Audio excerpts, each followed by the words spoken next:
Santai Tengah Hari Bernama Radio. Assalamualaikum dan salam siaran waktu ini kita dalam program Kartini. Hari ini kita nak bercakap tentang masalah penyusuan dan cara mengatasinya. Jadi sudah ada di studio ketika ini Sis Suria Ismawati Nordin selaku Ketua Jururawat Wad Bersalin dan Koordinator Breastfeeding Friendly dari Hospital KPJ Rawang. Assalamualaikum Sis Suria, apa khabar? Waalaikumsalam, khabar baik. Alhamdulillah. Hari ini kita nak bercakap tentang masalah penyusuan dan pastinya ianya lebih terkait dengan wanita lah, ibu-ibu yang mungkin baru sahaja melahirkan anak ataupun masih lagi menyusu lah. Dan perkara pertama yang biasa dialami oleh wanita mesti ada masalah, contohnya bengkak susu kan. Jadi ataupun ada sebab-sebab lain yang kita nak tahu adalah apa punca payudara tu bengkak. Si Suria, silakan. Okey, terlebih dahulu Assalamualaikum dan terima kasih kepada Bernama kerana sudi menjemput saya untuk memberi maklumat ataupun share informasi berkaitan dengan penyusuan ataupun masalah yang dihadapi kepada ibu-ibu di luar sana. Okey, untuk punca ataupun sebab payudara ataupun ibu tu bengkak adalah yang pertama disebabkan kalau dia baru je bersalin, automatik susu tu akan menjadi banyak. So apabila banyak, lama-lama dia akan menjadi penuh. Bila penuh, bila penyusuan tu tidak teratur, dia akan menyebabkan kebengkakan. Ini kepada ibu-ibu yang baru bergelar ibu lah. So di mana ia merasai pengalaman baru. Okey, di mana payudaranya akan membengkak kerana pengeluarannya tidak teratur. Okey, puncanya adalah disebabkan susu tu makin lama makin bertambah dari hari ke hari. Sekiranya pengeluaran tu tidak teratur, makin lama dia tidak dikeluarkan dan membengkak dan menyebabkan boleh menjadi sakit. Ya, sakit. Boleh demam sebenarnya. Ya, betul tu. Seksa sangat tu. Memang seksa. Bagi ibu-ibu yang pertama kali memang dia rasa itu satu masalah besar untuk ibu tu untuk menghadapi masalah ini. Okey, itu belum lagi orang-orang tua kata puting buta. Saya tak tahu ada bahasa sains ke tak tu kan. Dia sebenarnya puting tu pendek. Dia bukan buta, dia pendek. Dia ada tapi dia tak menimbul. Itu bukan salah satu masalah untuk membengkak. Cuma pengeluaran susu tu tersekat, itu yang tersekat ataupun dia lambat nak keluar. Lambat nak keluar boleh jadi bengkak jugalah. Yes, betul. Bila pengeluaran tu tidak teratur dan tidak lancar, itu yang menyebabkan kebengkakan. Ya, dan sebenarnya apa yang dihadapi oleh wanita ini, masalah penyusuan dan juga cara mengatasinya yang kita nak bincang tu, hanya wanita yang mengerti sakit dia macam mana. Sebab menggigil nak menahan sakit tu. Sebab dia bila dah rasa tu memang sakit sangat. Okey. Jadi apa sebenarnya tanda-tanda payudara membengkak disebabkan masalah penyusuan ni, Sis? Dia banyak tanda. Terdapat beberapa tanda lah. Yang pertama, dia rasa payudaranya penuh. And then dia merasa bengkak dan orang kata macam batu. Dia keras sangat. Itu yang memang orang kata itu dah bengkak lah. Dan juga seterusnya dia nampak keras, sakit dan kelihatan berkilat. Memang tegang. Itu yang dikatakan salah satu tanda. Dan juga bahagian areola yang separuh coklat tu, itu pun akan tegang. Itulah tanda-tanda breast tu membengkak. Okey, payudara jadi membengkak. bahaya ke tidak bila berlakunya payudara membengkak disebabkan susu tersekat itu juga? Untuk ibu-ibu yang baru bersalin, dia agak normal untuk ibu-ibu tu menghadapi masalah ini. Tetapi bila dibiarkan, dia boleh menjadi mastitis ataupun jangkitan dalam payudara dan boleh menyebabkan menyebabkan ibu tu kena buat operation pembedahan. Jangkitan. Ya, dia akan menyebabkan jangkitan kalau kita tak keluarkan.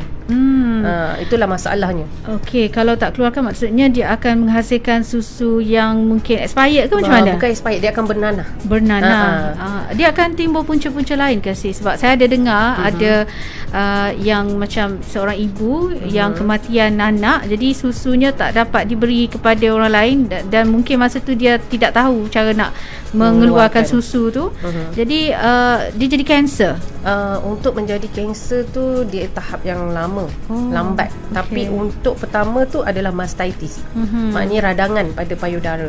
Disebabkan susu tidak dikeluarkan, so dia akan dapat radangan di dalam payudara tu dan menyebabkan dia lagi bengkak, sakit dan merah. Yang tu memang kena refer dengan doktor dan memang akan buat pembedahan. Okey, dia pembedahan macam mana? Susu dikeluarkan, diperah ke macam nanah mana? tu dia akan dikeluarkan. Okey. So walaupun ada susu lagi, bahagian yang bengkak tu, yang bernanah, dia akan dikeluarkan dan susu tetap juga kena keluarkan. Sakit? Yes, memang sakit. Sebab tu bila ada pesakit-pesakit yang pernah saya kunjungi ataupun saya rawat, yang selepas mendapat mastitis ni, memang saya kena keluarkan susu dia. Saya ajar macam mana. Walaupun tak menggunakan pam, kita gunakan tangan. Memang kena keluarkan susu sebab susu tu akan continue berhasil Berkeluar, yes, keluar dia juga. akan Dia macam menghasil. kilang, Yes, dia tak macam berhenti kilang. lah kan. Betul. Okey. Baik, kita bersama-sama dengan Cik Suria Ismawati Nordin, Si Suria sebenarnya, selaku Ketua Jururawat Wad Bersalin dan Koordinator Breastfeeding Friendly dari Hospital KPJ Rawang. Kita bercakap tentang masalah penyusuan dan cara mengatasinya. Anda boleh bersama kami, sama ada hubungi kami di talian 0326927939 atau terus respon di live Facebook kami untuk sebarang persoalan ataupun pertanyaan. Banyak sebenarnya nak tanya ni sis. Sebab apa? Itu tadi maknanya kalau dah lama sangat dia akan jadi nanah. Yes. Ya. Berapa lama tempoh katalah ialah selain daripada nanah, ia boleh menjadi kanser ke ataupun boleh menjadi sebab-sebab lain. Berapa lama tempoh yang diberikan untuk dia membuat pembedahan tu, sis? Dia juga kena tengok juga dalam masa 24 hingga ke 48 jam tu. Kita tengok kalau dia terlalu sakit, memang dia orang akan refer ke hospital. Okay. So bila hospital atau pihak hospital dah membuat eksperimen apa semua, assessment, bila didapati hanya susu sahaja, kita boleh keluarkan. Okay. Tapi bila dia mempunyai macam nanah ataupun radangan atau jangkitan, memang kena refer dengan doktor pakar untuk membuat rawatan selanjutnya lah, iaitu operation atau pembedahan. Baik. Apa lagi mungkin komplikasi atau kesan sampingan kalau payudara membengkak ni? Okey, yang selain daripada terus kepada pembedahan, kebengkakan payudara ni boleh menyebabkan sukar untuk bayi menyusu sebab dia dah terlalu keras. So bila keras, baby tak boleh nak mendakap. Untuk mendakap, untuk menghisap. So bila keras, memang tak boleh nak keluar. So that's why baby akan menangis. Sebab dia keras, tak boleh nak dakap. Dia kena urut ke macam mana? Memang kena urut lah. Okay, and then kesukaran untuk mengeluarkan susu tu juga. Sebab bila dia terlalu keras, susu tu dia macam ada sekatan. So bila dia dah berketul-ketul, memang susu susah nak keluar. Susu pun keras juga maksudnya. Sebab tu kena buat urutan dan keluarkan secara manual, iaitu secara menggunakan perahan tangan. Dia tak ada ubat ke untuk kita telan untuk mencairkan susu tu ke? Tidak ada. Tak ada. Hanya dengan rawatan mengurut dan mengeluarkan. Maknanya secara manual dan sakit. Betul. Kita menghadap lah. Memang sakit lah sebab dia bila dah keras, sebab dia dah membengkak. So memang kena lembutkan dahulu, baru boleh keluarkan. So lama-lama bila dia dah dikeluarkan, aliran tu sudah lancar, lepas tu kebengkakan akan kurang. Okey, sebenarnya saya pernah melihat orang yang mengalami situasi sebegini. Ada juga yang kata pasal puting buta. Apa beza puting buta dengan masalah payudara membengkak ni, sis? Puting buta tu dia bukan buta, maksudnya dia pendek. Bukan dia tak ada lubang ke? Tak. Selalunya bila kita ni, dia akan keluar juga. Cuma kalau dia ada macam putih tu, seolah-olah dia ada benda tersekat di situ, adakah kita kena tebuk ke macam mana? Tak perlu. Kita just massage, maknanya urut, bahagi dia sampai lembut, baru kita try keluarkan. Perah menggunakan tangan, tengok dia keluar. Okey, boleh tak saya nak tahu apa punca adanya berlaku puting buta tu? Yang itu dia faktor fizikal tu sendiri. Faktor fizikal. Setiap individu tak sama. Ada yang dia terlalu panjang, ada yang pendek, ada yang langsung tak nampak dia punya bentuk. Yang tu kita panggil buta, yang tak nampak langsung. Tapi kalau yang ada yang pendek, sebab tu yang bezakan puting tu. Sebenarnya untuk pengaliran susu bukan beza pada puting. Beza dia cara kita mengeluarkan dia. Untuk bagi baby hisap ataupun kita manual keluarkan.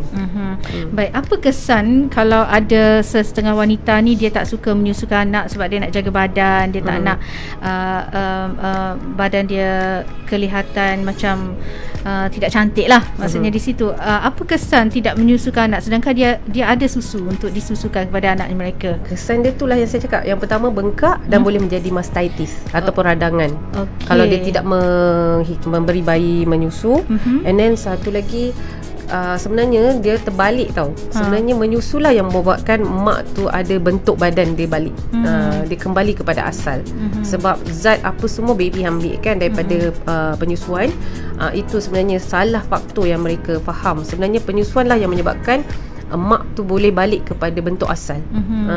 Tapi ada juga yang beranggap macam leceh nak menyusu, nak sebab pegang. itu yang saya kata, kalau seseorang ibu tu tidak mendapat ilmu atau pengetahuan tentang penyusuan, memang dia akan beranggapan begitu.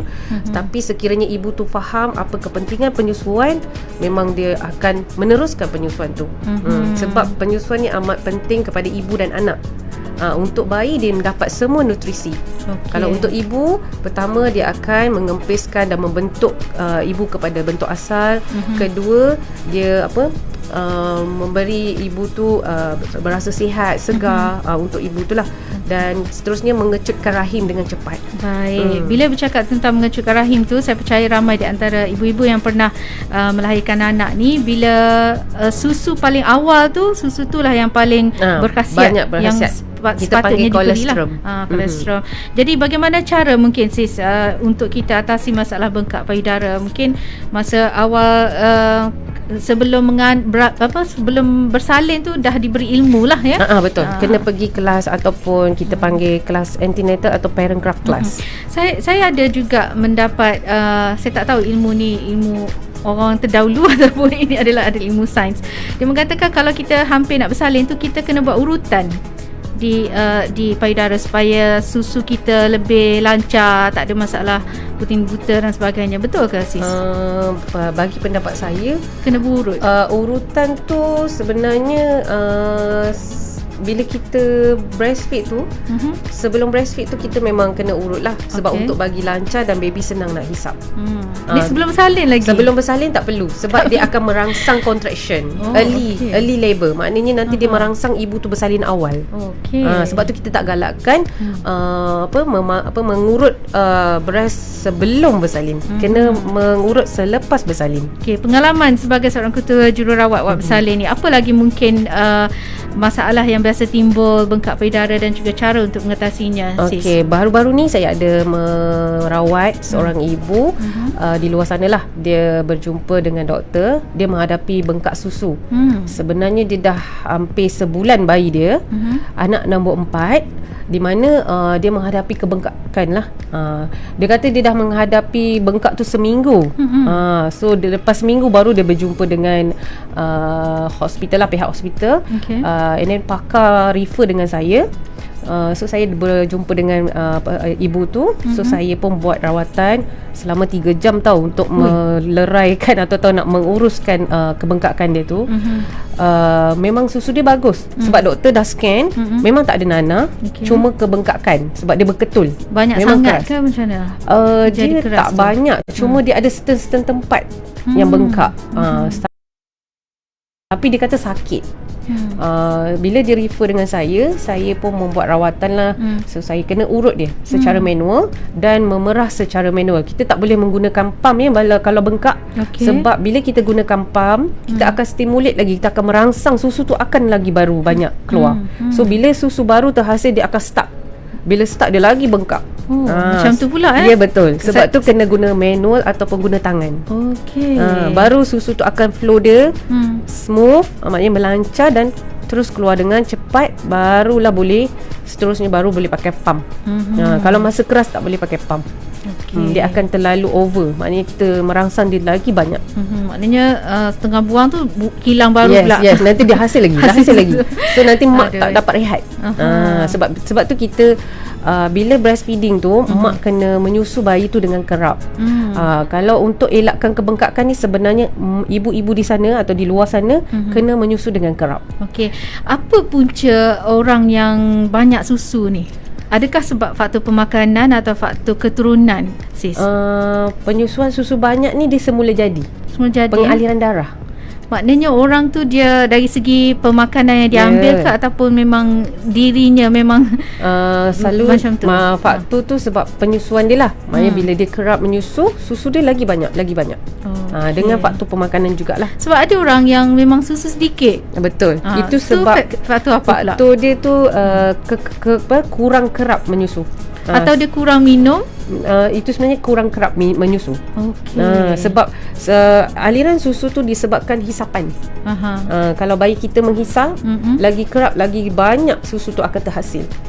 Sebab kita ada dua hormon, hormon prolaktin dan oksitosin. So bila dua hormon ni bekerja, susu lagi makin lama makin banyak. Okay. Dia bukan sebab kita minum jus ke apa, tak. Sebenarnya stimulation, maknanya bila baby tu menghisap, rangsangan tu ada, susu tu akan hasil. Baik, bersama dengan Sis Suria Ismawati Nordin, Ketua Jururawat Ward Bersalin dan Koordinator Breastfeeding Friendly dari Hospital KPJ Rawang. Saya nak tanya lagi ni. Okey, lepas kita menyusu sebelah kanan, kita disuruh menyusu sebelah kiri supaya dia balance. Apa kaitannya, Sis? Sebenarnya dia kaitan dia adalah disebabkan untuk kosongkan. Bila kita kosongkan sebelah dan kita kosongkan sebelah, supaya nanti dia balance untuk bila dia terhasil yang baru, tak ada kebengkakan berlaku. Dia tak adalah berat sebelah. Yes. Dia balance. Betul. Sebab tu dia kena balance. Tapi itulah, saya suka selit dengan orang tua. Dia selalu cakap kan, sebelah kanan nasi, sebelah kiri air. Betul ke, sis? Itu sebenarnya bukan nak cakap tak betul, tapi sebenarnya sebelah tu dah ada semua. Mula-mula memang air, yang kedua baru dia punya semua makanan, nutrition. khasiat. Yes. Sebab yang first tu memang cair. Yang last sekali baru yang pure punya, maknanya yang pekat punya. Sebab tu baby kena minum sebelah sampai dia habis. Dan sebelah tu pun kena sampai habis. Kalau baby dia minum sebelah lagi dia tengok tidur, tak sempat kena sebelah keluarkan lagi. manual. Kalau kita tunggu dulu dia bangun tidur tak boleh. Lambat. Nanti takut dia bengkak. Sebab tu saya kata bila kita dah kosong sebelah ni kita boleh kosongkan secara manual. Okey. Tapi nanti bila penyusuan seterusnya boleh bagi baby yang sebelah sini. Baik, ada soalan daripada rakan kita ni. Bayi yang selalu menyusu, anaknya selalu cepat tidur. Jadi dia menyusu tak kenyang, maknanya dia kerap. Adakah ia tak baik untuk seorang ibu? Minum tak kenyang, minum sikit tidur. Minum sikit tidur macam tu. Itu kadang-kadang disebabkan faktor baby tu mungkin nak jaundice.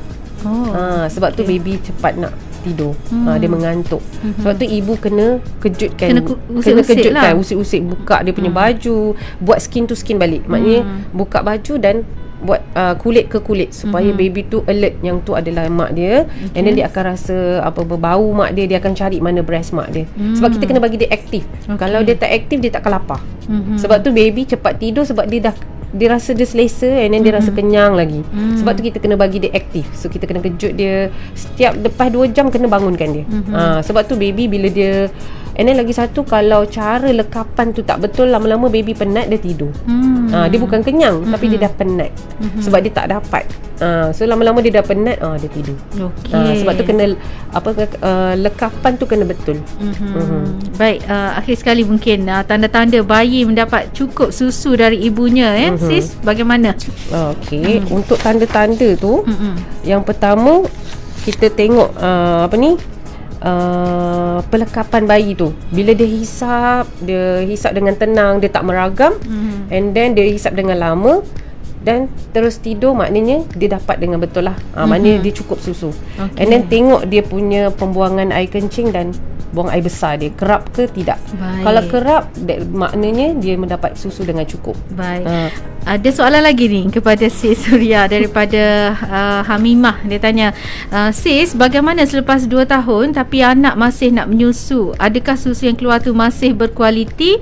Sebab ada yang memberikan anak susu sampai 3-4 tahun pun ada. Okey. Kita Berkualiti boleh ke teruskan. tidak? Dia masih berkualiti, boleh diteruskan. Sebab sometimes kadang-kadang bayi ni dia perlu, sebenarnya dia tak nak hisap sangat pun, dia sebenarnya dia rindu Saja nak tidur, Yes, nak dia tidur nak kena ada mak. Ya, betul, dia bau mak dia. Itu dia bonding kita panggil. Ah. Dia bukan tak ada, orang kata tak ada khasiat. Susu tu masih lagi ada khasiat ikut pada umur. Sebab setiap penghasilan susu ibu tu dia mengikut umur bayi. Macam kalau dia baru lahir, memang itu untuk dia, nanti cukup tahun sampai 2 tahun, itu khasiat dia dan seterusnya. Okey, baik, Sis, soalan ni memang tak ada. Tapi soalan ni adalah mungkin pengalaman daripada keluarga saya sendiri. Bila kita nak berhentikan susu, maknanya anak dah cukup 2 tahun atau dah 3 tahun lah misalnya kata, nak berhentikan susu tu adalah perkara yang sakit sebenarnya. Susah Dia bagaimana cara? Ada ubat ke sekarang ataupun bagaimana? So untuk pengalaman saya yang saya nampak, banyak cara yang kita boleh buat. Contohnya macam kita letak benda macam pahit kan, supaya dia tak rasa nak hisap lagi. Itu je cara dia. Dan juga jika dia akan bengkak tak kalau kita biar macam tu? Kalau baby tak hisap kerap, dia tak akan bengkak. Dia kalau kita menghasilkan susu tu dengan kerap, yes, dia akan makin bengkak. Orang akan tanya, bila dia akan berhenti dengan sendiri? Yang tu kita yang kena cuba sedaya upaya untuk memberhentikan lah. Sebab cara tu memang ambil masa. Mak dan baby kena bersabar lah. So ibu pun kena cuba buat sesuatu lah. Yang saya cakap sama ada, you jauhkan diri dengan dia semasa tidur kan. So bagi dia betul-betul kenyang. Kan. Kalau misalnya kata dia makan malam, dia dah pandai makan, bagi dia betul-betul kenyang, supaya dia tak ingat untuk untuk menghisap lah. Sebab dia, kalau dia dah kenyang, dia tak akan bangun lah untuk menghisap ataupun dia mencari ibu dia. Baik, akhir sekali mungkin sedikit kata-kata nasihat jugalah ya kepada bakal ibu yang akan menyusu ataupun tidak anak mereka sendiri ni, dan cara-cara mungkin tip-tip nak mengatasi susu ataupun payudara bengkak ni, Sis. Okey, yang pertama, untuk nasihat saya kepada ibu-ibu yang baru, untuk menghadapi masalah ataupun mengetahui pasal penyusuan, kena dapatkan ilmu. Sama ada kita pergi kelas, contohnya macam kelas antenatal ataupun parent craft class, ataupun mendapatkan info tu daripada pihak hospital. Kalau kita kan masa pregnant kan ada jumpa doktor, pakar ataupun klinik, boleh dapatkan bantuan daripada mereka. Contohnya buku-buku tentang penyusuan, and then cara-cara untuk mengatasi masalah-masalah semasa penyusuan. And then bila berlakunya payudara bengkak, jangan panik, jangan risau, boleh diatasinya dengan cara pengurutan. So bila kita urut sampai dia lembut, dan hendaklah keluarkan menggunakan tangan. Jangan guna pam dulu. Untuk minggu pertama, saya bagi nasihat lah, jangan guna pam, guna manual. Sebab bila kita gunakan pam, dia lagi merangsang lagi banyak dan boleh menyebabkan lagi bengkak. Itu cara dia. Nasihat saya, guna tangan. Sekarang ni kan guna mesin lah, apalah kan. Tapi sebenarnya manual lagi bagus. Sebab manual kita akan rasa mana yang bengkak tu kita dah boleh lembutkan. Bila breast kita lembut, bukan bermakna kita tak ada susu tau, tapi dia merangsang susu kita yang baru pula. Okey, jadi semoga ianya memberi manfaat ya kepada bakal ibu kita, terutamanya dalam bersiap sedia supaya tidak